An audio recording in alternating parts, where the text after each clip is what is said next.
حبيت يا جماعة أشارككم بالفيديو ده لزراعة البامية.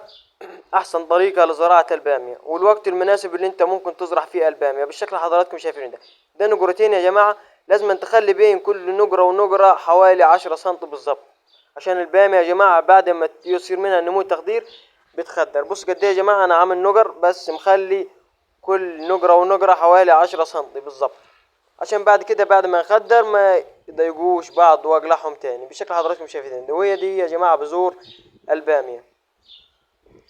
هبدأ يا جماعة بالشكل حضراتكم شايفينه ده، هبدأ اني امسك البامية واحط في كل نقرة ونقرة يا جماعة بالشكل حضراتكم شايفينه ده.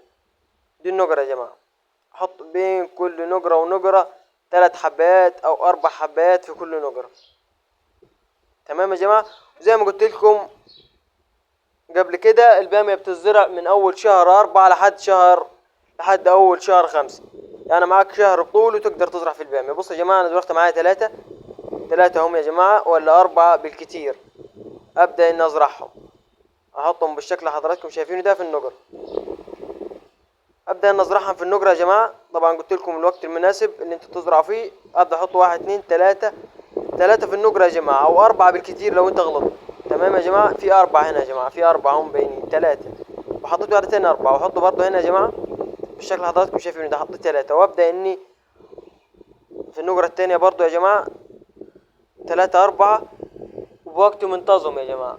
خلي ايدك منتظمة وانت بتحط في، وانت بترش فيه، وانت بتزرع يا جماعة. وتخلي ايدك منتظمة في التربة يا جماعة. وانت بتحط التربة لازم تخلي التربة خفيفة.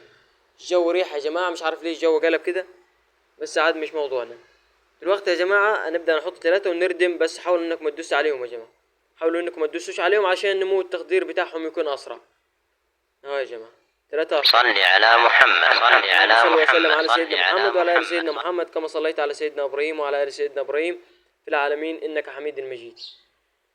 طبعا يا جماعة زي ما قلت لكم، ما بيحلاش الكلام إلا بالذكر على الرسول صلى الله عليه وسلم. طبعا يا جماعة، طبعا ده كله بعد ما يطلع إن شاء الله أنزل لكم فيديو ازاي أنت تستهم بيه. بس تابعني علشان كل فيديو أنزله أنا يوصلك. تابعني واعمل لايك للفيديو عشان الفيديوهات الجديدة توصل لك إن شاء الله. طبعا الحوض ده كله يا جماعة اللي متسرب قدامكم ده كله، الحوض ده كله أنا زارعه بنفس الطريقة اللي أنا وريتها لكم من بدري. ده كله بامية، كله بامية يا جماعة. طبعا أنا مكتر بامية عشان ده أنسب وقت لزراعة البامية فيه. يا جماعة، ده الصرابة اللي أنا لسه زرعها معاكم دلوقتي، وجرها بامية وجرها خس. طبعا أحسن حاجة يا جماعة الزراعة. أنا بعشق الزراعة قوي، من عشاق الزراعة أنا يا جماعة، لأنها الزراعة سهلة ومفيدة قوي.